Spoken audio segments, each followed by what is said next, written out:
Los cometas, viajeros del espacio-tiempo. Segunda parte. Características de los núcleos cometarios. Resultados de las sondas espaciales.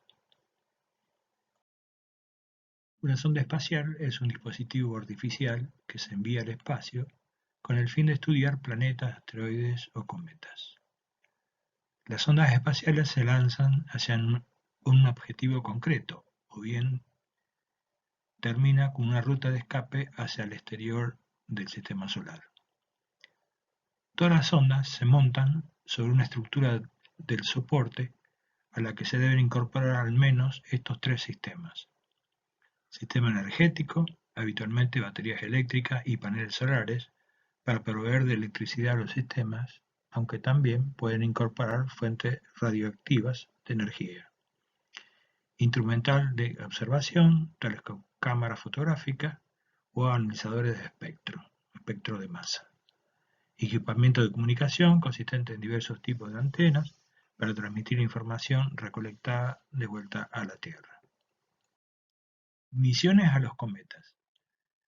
Con la presencia del cometa Halley, todas las agencias espaciales de entonces, previo a 1986, se lanzaron con su propia misión en busca de fotografiar el núcleo de un cometa por primera vez. Viajaron rumbo al Halley las sondas ICE, IC-3, Vega 1, Vega 2, Susei, Sakigake y Giotto. Giotto fue una misión no tripulada de la Agencia Espacial Europea lanzada el 2 de julio de 1985 mediante un cohete Ariane 1 que estudió el cometa 1P Halley. La sonda fue nombrada en honor del pintor italiano Giotto di Bondone, el cual pintó la estrella de Belén como el cometa Halley en su famosa pintura. El 13 de marzo de 1986, Giotto se aproximó a solo 596 kilómetros del núcleo del cometa, siendo la sexta sonda de la humanidad en aproximarse a uno de estos objetos. Giotto rumbo al Halley. Aquí tenemos la órbita en pequeña escala del Halley y la sonda Giotto en primer plano. En esta serie de fotos vemos cómo la sonda Giotto, a medida que se fue aproximando en el año 1986, fue empezando a descubrir, inmerso en la Gran Coma, la zona donde se encontraba exactamente el núcleo. Y poco a poco, en forma progresiva, la misión, que pasó a un poco más de 600 kilómetros de distancia del núcleo, fue pudiendo registrar y enfocar con detalles qué es lo que estaba ocurriendo. Y por primera vez vimos lo que era el núcleo de un cometa. El núcleo es justamente el autor, el que produce todo el fenómeno de lo que nosotros observamos a simple vista o telescópicamente.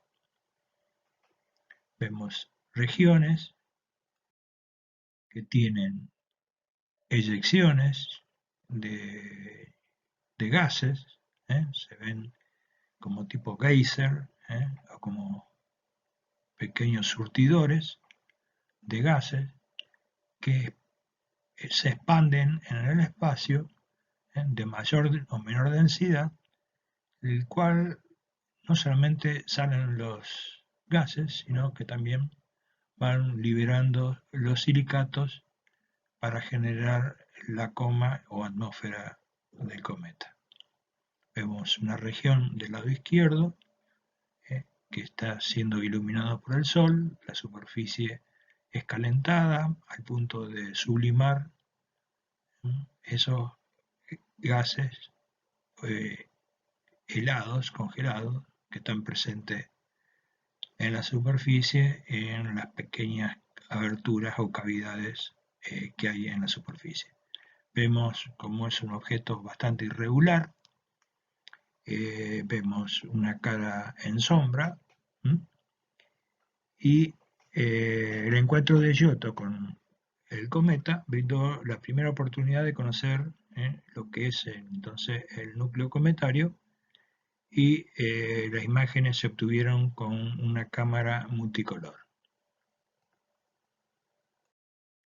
Aquí vemos otra imagen donde se sobreexpone una exposición mucho más larga para ver la acumulación de todos esos jets, que es lo que va formando en la cercanía del núcleo.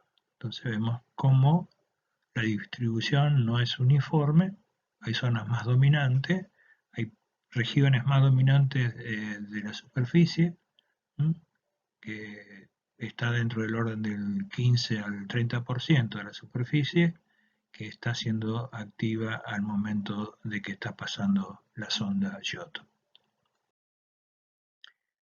Otra misión, esta vez al cometa periódico 19, Borrelli, fue encarada por la sonda Deep Space 1, Espacio Profundo 1, y alcanzó su objetivo en septiembre de 2001. Aquí vemos a la derecha también una fotografía de larga exposición para ver justamente la actividad de los jets, los chorros, que van saliendo de la superficie, brotan de la superficie iluminada y calentada por la radiación solar hacia el espacio. En la imagen inferior, y ahora vamos a ver la en otra toma, donde vemos un poco la forma que tiene el cometa Borrelli. También se trata de un objeto alargado. En este caso, la primera impresión que hubo en el equipo de investigación de la sonda, le dieron la apariencia a un pin, a un bolo de bowling, una parte ancha que forma la base del pin, un cuello, una zona donde se estrecha un poco hacia digamos, del centro a la derecha, y como una cabeza más o menos redondeada, que es la parte superior del pin de bowling. En esta se denotan la existencia de regiones puntiagudas, se muestran desniveles significativos, regiones más caracterizadas o con montañosas, y regiones mucho más lisas o de poco relieve significativo. Este es un segundo cometa visitado por una sonda espacial, y entre el Halley y el Borrelli nos están indicando de que ambos objetos son objetos bastante oscuros. Entonces, cuando definimos los cometas como bolas de nieve sucia, se cae un poco el concepto, en el sentido que nos encontramos con cuerpos bastante oscuros y casi prácticamente, según los análisis, muy parecido al carbón de leña, es decir, objetos de albedos tremendamente bajos. El albedo era la cantidad de luz que reflejan, por lo tanto que son poco reflectivos, y a su vez la apariencia de cuerpos que son bastante atérmicos. La siguiente misión fue hacia el cometa 81 periódico Will 2, llevado a cabo por una sonda llamada Stardust, polvo de estrellas, que allá por enero de 2004 tuvo ese encuentro con este cometa. Ese cometa tiene una apariencia bastante más cercana a algo pseudoesférico,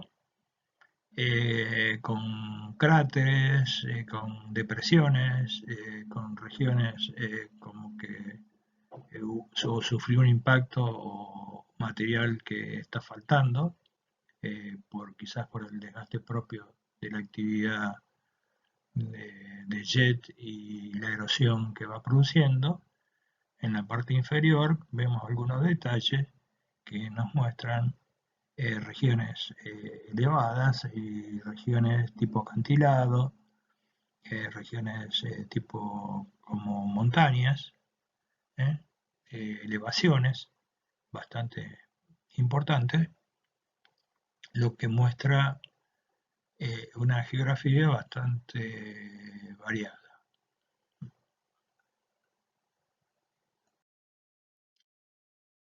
El objetivo primario de la misión de Stardust era el de capturar muestras cometarias, y particularmente del polvo interestelar. Cuando la nave espacial Stardust se encuentra con el cometa 81P Will 2, la velocidad de impacto de las partículas eh, eh, que se encuentran en el camino están viajando hacia la nave, y que eran de alrededor de 6 veces la velocidad de la bala de un rifle, considerando que la bala de un rifle se mueve aproximadamente a 800 metros por segundo. Las partículas colectadas por una sustancia que fue desarrollada y denominada aerogel eran más pequeñas que un grano de arena. Digamos que la gran mayoría de las partículas que ingresaron en este producto llamado aerogel eran del tamaño microscópico. Logran un muy importante descubrimiento. Esta es la primera vez que un aminoácido fue encontrado en un cometa, dijo uno de los investigadores principales del Centro de Vuelos Espaciales Goddard de la NASA, y la glicina es un aminoácido utilizado por los organismos vivos para producir las proteínas. Nuestro descubrimiento abona la teoría de que los ingredientes de la vida fueron formados en el espacio y que mucho tiempo después fueron entregados a la Tierra por medio de los impactos tanto de meteoritos como de cometas.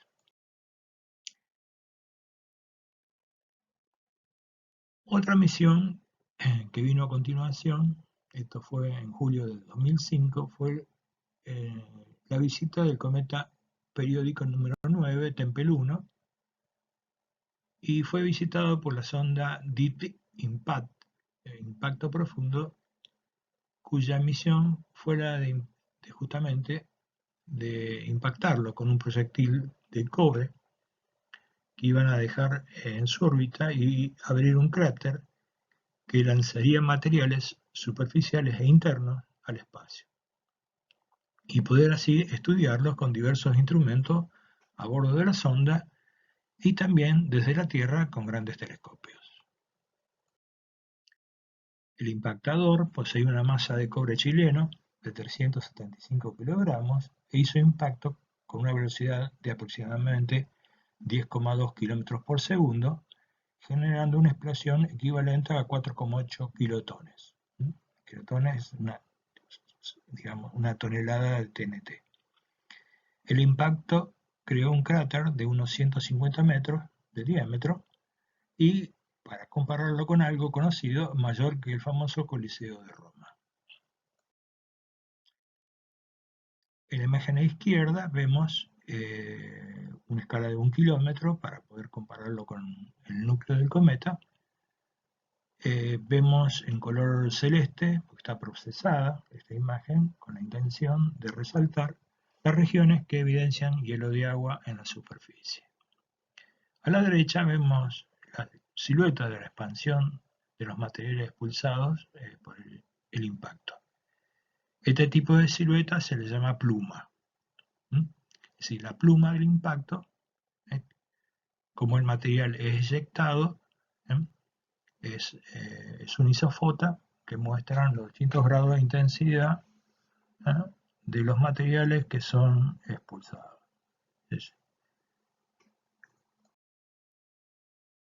Estas son imágenes obtenidas por el telescopio espacial Hubble, que estaba esperando el momento,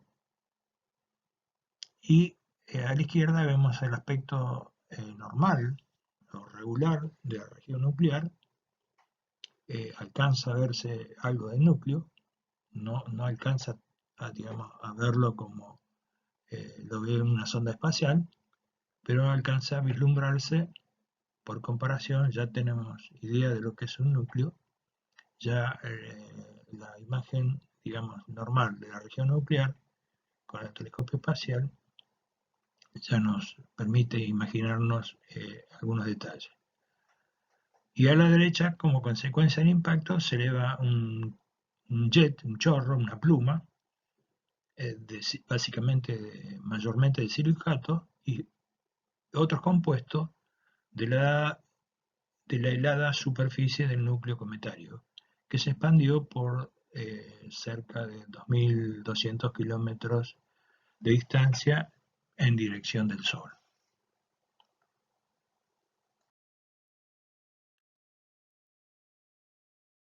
Finalizada la visita anterior, la sonda espacial Impacto Profundo vuelve a ser reprogramada con el nombre de POXI para un encuentro cercano con el cometa Halley 2, o también 103P. Este encuentro se produce el 4 de noviembre de 2010 para registrar un nuevo núcleo activo. Vemos arriba a la derecha el largo, el diámetro mayor del eje mayor, que tiene 2 kilómetros o bien 1.25 millas. También vemos una estructura alargada, también como si fuesen dos lóbulos, unidos por una región intermedia más lisa, como si fuese tipo cuello. Si tiene cierta similitud también con un pin de bowling, y es una característica que está siendo poco dominante hasta ahora en función de la cantidad de núcleos cometarios visitados.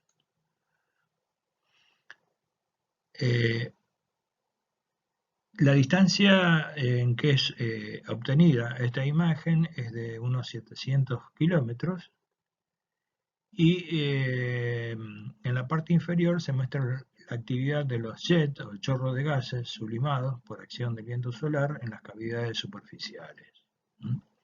Ahí vemos como referencia en el lóbulo mayor, o en la cabeza mayor del cometa, una escala de 0,5 millas para tener una referencia.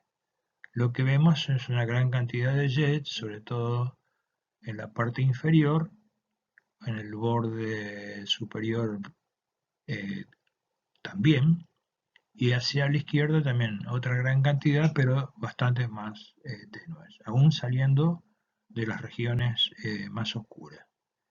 Y el fondo de lo que sería supuestamente los alrededores de la coma, se nota curiosamente gran cantidad de puntos de dimensiones algo grandes.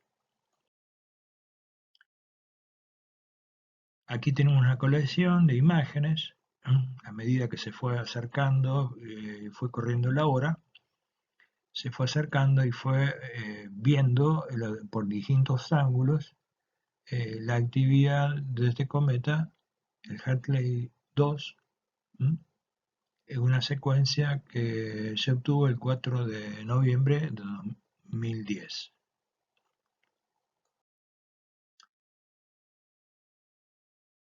Hasta aquí vamos a ver, digamos, hemos visto estos cometas y para tener una comparación de estos 5 casos, vamos a ver un poco las dimensiones máximas, los diámetros mayores que tenemos registrados hasta aquí.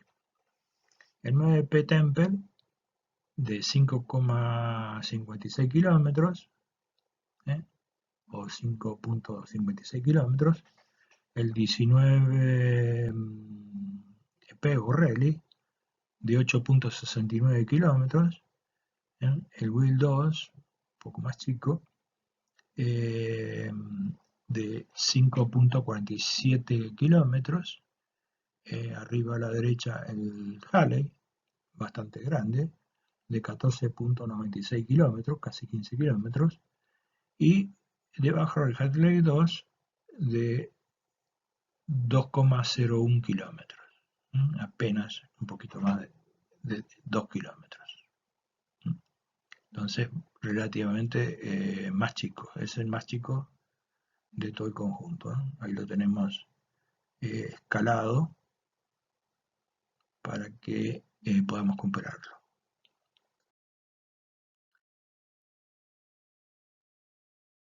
Para tener una conclusión y para tener una idea un poco más clara de qué es lo que estamos viendo. Los núcleos de los cometas Halley, Borrelli, Tempel 1 y Hartley 2 están muy lejos de ser mundos de hielo. Algo así como nuestros conocidos témpanos antárticos, es decir, nada que ver. Muestran superficies oscuras y tan negras como el carbón de piedra. Las temperaturas de la región activa del cometa, es decir, donde vemos las eyecciones de chorros y jet, oscila entre unos 27 y 72 grados centígrados. Es decir, son regiones que son entre cálidas y calientes para compararlo con las temperaturas terrestres. En ese calor reinante y en regiones cercanas a los terminadores del cuerpo y en el vacío espacial, el hielo expuesto se sublima obviamente muy rápidamente. En realidad, para que se sublimen los compuestos de los cometas, no es necesario estas temperaturas, ¿no?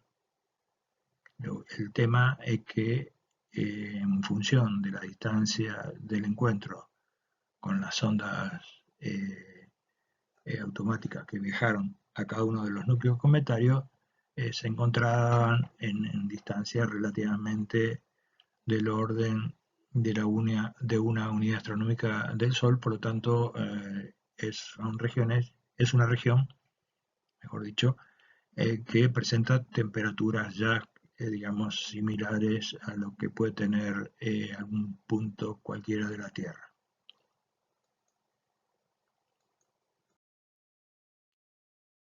Las regiones activas emiten chorros de gas y polvo a través de cavidades que cubren apenas del 1 al 20% de toda la superficie del núcleo. El resto parece estar durmiendo o por lo menos inactivos al tiempo de la observación. La mayor parte del agua de esta superficie cometaria parece estar agotada, dejando atrás una corteza de oscura materia orgánica.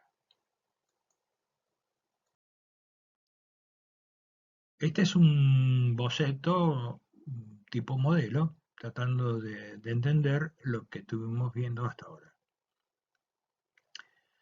Tenemos un interior un corte que nos permite ver el interior del núcleo cometario, donde mayormente encontramos probablemente una zona central, que sería como un tipo carozo, por decirlo de alguna manera, del núcleo, para no decir núcleo del núcleo, resultaría redundante, como un carozo central que probablemente sean roca o materiales más pesados, ¿no? Y alrededor hay gran cantidad, básicamente, de hielos amorfos y polvo. Digamos, es algo muy poroso, poco denso, y la capacidad de transmisión de la temperatura es bastante ineficiente. Por lo tanto, los núcleos, las zonas centrales de los núcleos no pueden contener demasiada temperatura. Por encima y cercano a la superficie se producen estas aberturas, como estos hoyos, conductos que salen desde el interior, que son digamos, en el tiempo que está expuesto hacia el sol, son calentados y el material es no solamente calentado, es ionizado, y estos gases, monóxido de carbono, dióxido de carbono, agua, metano y demás, es una larga lista, pero los dominantes son los primeros tres, eyectan, ¿no?, como chorros al espacio. Es decir, que esto actúa como si fuese, y ahora vamos a ver con más detalle esto, como si fuese una olla a presión. Eso se va calentando, van moviéndose ahí dentro, van, digamos, volando dentro de esa cavidad, ¿sí? Va aumentando la presión al punto que es tanta la presión que tiende a escaparse y a salir eyectada a velocidades muy grandes, de muchos metros por segundo, de kilómetros. Aquí vemos dos cortes de distintos autores, tratando de explicar en la teoría qué es lo que está ocurriendo, ¿no? Entonces vemos estas cavidades, estas grietas, esos hoyos que se van generando. No es necesariamente que ya los tienen, sino que el proceso de sublimación, el calentamiento, va agrietando, va produciendo esas hendiduras, porque se trata de material muy poco compacto, muy fácil de erosionar, muy fácil de que se vaya quebrando, que se vaya desprendiendo y se vaya desgastando a través de los días, semanas y meses a medida que se va acercando al Sol. Entonces tenemos polvo, gas, espacios como cavidades o como vacíos, capas, una capa superior de polvo, hielos de aguas por debajo y otros hielos en el inferior.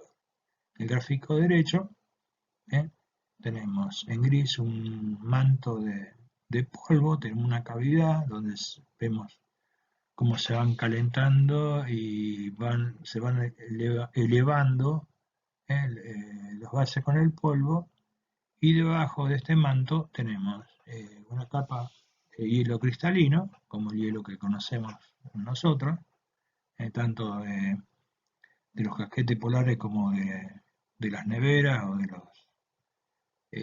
de los freezer, y por debajo de ello hielos amorfos que no tienen estructura cristalina, hielos amorfos y polvo.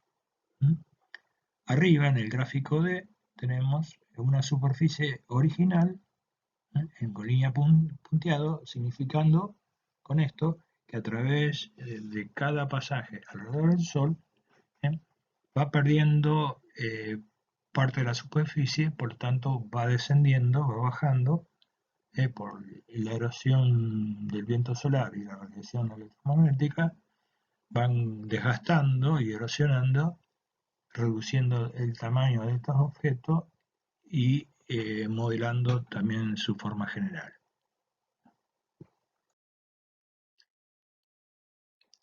Aquí vemos una cámara de alta resolución, justamente, donde se alcanzan a ver, particularmente esta del lado derecho, aquella una toma de toda la visión, y esto es una ampliación del sector porque llamó poderosamente la atención todos estos puntos blancos brillantes.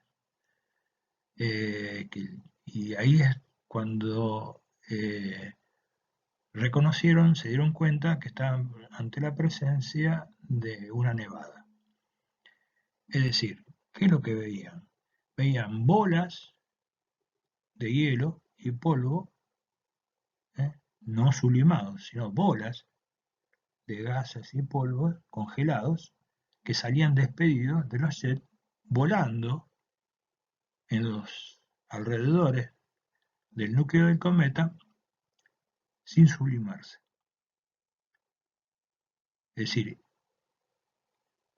objetos de hasta tamaño, por ejemplo, de un baloncesto, una pelota de básquet, o bien una pelota de fútbol número 5 o profesional. Es decir, para tener una idea somera de qué estamos hablando. Partículas más chicas, más que partículas pequeñas pelotas como de tenis hasta pelota de baloncesto. Es decir, tenemos el caso de una nevada, por decirlo así, por la similitud de las nevadas, de las grandes nevadas en la Tierra, en las épocas bien invernales, y que venían desde el cometa hacia la cámara, hacia la sonda. En vez de caer de arriba hacia abajo, venía desde el suelo o de la superficie del cometa hacia el espacio. Aquí vemos mucho más, es increíble, los detalles, no tan solo en la superficie, y jets que salen aún de las partes oscuras. Porque hasta ahora veníamos pensando que los jets eran solo, digamos, se producían en las regiones que están iluminadas por el sol. Pero evidentemente las zonas que ya están, que fueron y por días iluminadas por el sol, más allá del hecho preciso de que los núcleos cometarios tienen una rotación, si la rotación en el caso de la imagen es de derecha a izquierda, se estarían volcando y los jets de la parte iluminada pasan a estar en la parte oscura, por un tiempo siguen emitiendo hasta que terminan de consumir y como no reciben radiación, como que se empiezan a enfriar y obviamente vuelven a congelarse lo que queda en la sombra. Recordemos en el espacio tenemos muy alta temperatura en la cara iluminada y muy baja temperatura en la cara oscura, no iluminada por el sol, lo que sería la noche cometaria, por decirlo así. Y acá tenemos el claro, digamos, un gráfico explicativo en el leidor qué es lo que estaba pasando. Es decir, no salían de cavidades tan digamos, poco profundas como en otros casos, sino que estaban viniendo particularmente CO2, dióxido de carbono, que salía a través de unos conductos, una suerte de pequeños volcanes, y salían en forma de pelotas.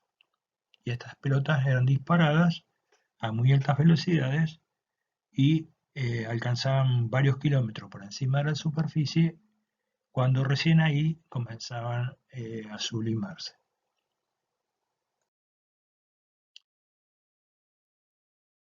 Hablando de cometas que se fragmentan, porque hay una posibilidad de que un cometa o llegue al fin de su proceso de vida, como también hay circunstancias que tienen que ver con esos desgastes y quiebres, rajaduras o, digamos, desprendimientos, no solamente de rocas, de pequeñas rocas, que tienen contenido obviamente de gases más el polvo, y se van desprendiendo de los cometas. Este en particular, este es un cometa que viene sufriendo varias fragmentaciones, se trata del 73P, Fashman-Washman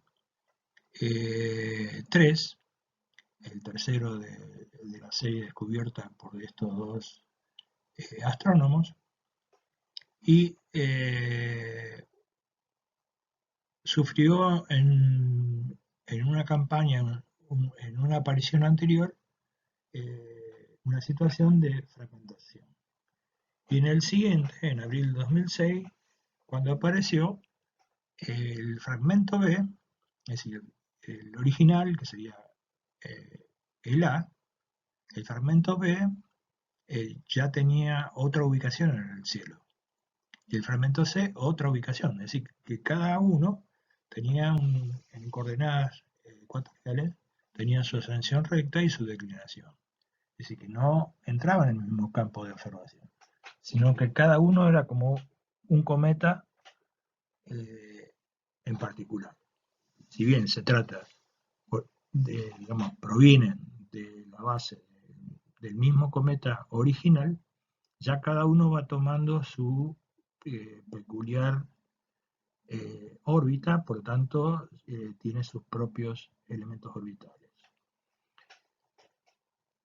Lo interesante fue que, bueno, gracias al telescopio espacial, a raíz de una serie de alertas, empezaron a trabajar, a sacar fotografías en secuencia, y vemos aquí el proceso por el cual va expulsando no solamente del núcleo, sino que a medida que va ascendiendo en la coma, entran a volar dentro de la cola, y vemos cómo esos trozos, grandes piedras, de dimensiones probablemente mayores de 1 metro o 10 metros, empiezan a sublimarse, a generar primero pequeños cometitas. ¿eh? Y la duración es bastante efímera, porque se van, digamos, sublimando al punto que queda directamente gases y polvo suelto. Pierden la consistencia, pierden la apariencia de un objeto más o menos compacto. Por eso decimos que son poco compactos y de muy baja densidad, porque son presa fácil de la radiación solar. Aquí tenemos una imagen de uno de los más espectaculares cometas de los últimos 70-80 años. Fue el 2006 P1, cometa no periódico, descubierto por Robert McNaught, o McNaught, como está en castellano. Fue fotografiado muy espectacularmente de mediados hacia fines de enero del 2007 en el hemisferio sur. La particularidad de este cometa es que es realmente, digamos, extraordinario, porque no solamente se lo veía sin ningún tipo de instrumento, se lo veía a simple vista. Lo ideal era estar en zona rural o alejado de cualquier ciudad, y ver la particularidad que tuvo. La zona, digamos, de la coma está allá abajo a la izquierda, está levemente corrida por que tiene 1 minuto de exposición, la fotografía, y de ahí comienzan, hace una cola, toda de polvo, 100% de polvo, y que comienza bastante rectilínea, empieza a curvarse, y cada tanto se ve una faja de material en forma transversal y de distintas densidades, que corresponden al polvo que es emitido o que fue emitido ¿eh? a tantos días de haber salido del núcleo cometario. Mientras más separados están, más días ese material salió del núcleo del cometa. Estas líneas se llaman estrías y nos permiten medir la producción que fue teniendo el cometa a través del tiempo. Aquí vemos el mismo cometa con la diferencia de que es una fotografía del propio descubridor.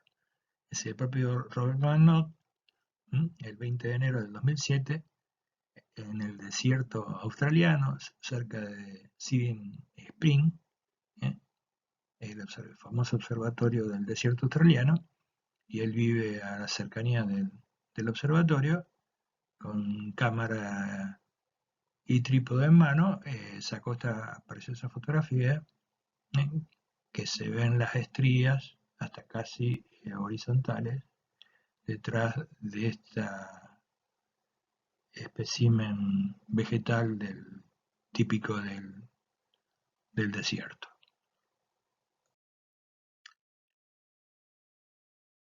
Otro colega desde Nueva Zelanda, el 30 de enero del 2007, también muestra el mismo cometa, y donde se observa una de las nubes de Magallanes allá arriba a la derecha. Ya había adquirido una posición mucho más horizontal, mucho más paralela. No se notaban las estrías, pero ya no estaba toda la estructura.